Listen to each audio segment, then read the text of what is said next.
Les nombres et les symboles dans l'histoire.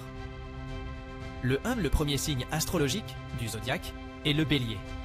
Dans le calendrier, il correspond à la première saison, celle où les pousses sortent de terre, et donc au début de la vie, le printemps.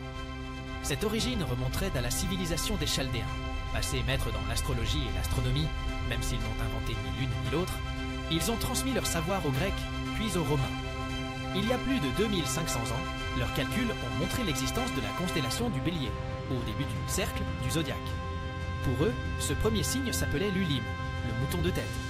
Il est associé à la planète Mars, l'une des 7 planètes traditionnellement interprétées en astrologie par les anciens. L'arithmologie présente également le 1 comme le symbole du commencement.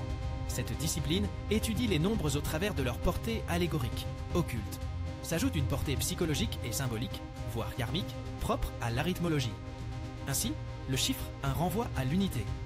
Il est le point de départ de toute la création, l'origine de tout.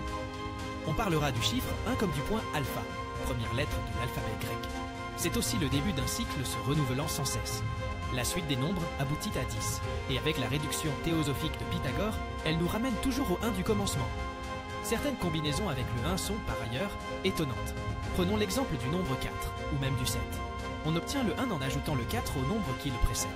1 plus 2 plus 3 plus 4 equal sign, 10 equal sign, I. De même, en additionnant tous les nombres de 1 à 10, on obtient 55, c'est-à-dire 10, et donc 1 intégrait bien les multiples occurrences de cet éternel recommencement caché ici et là.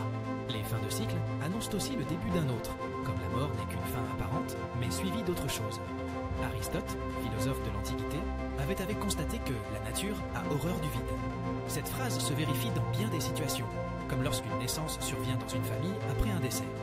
Ainsi, le premier cri du nouveau-né est le début de l'incarnation.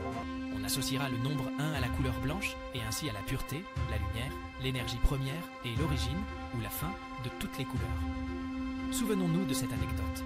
C'est en étudiant la lumière blanche qu'Isaac Newton découvrit le spectre des couleurs, contenant des longueurs d'onde différentes.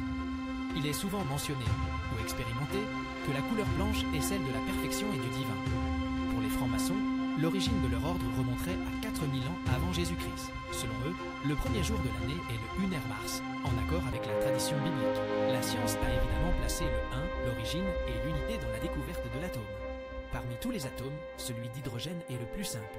Si cette vidéo t'a plu, n'oublie pas de t'abonner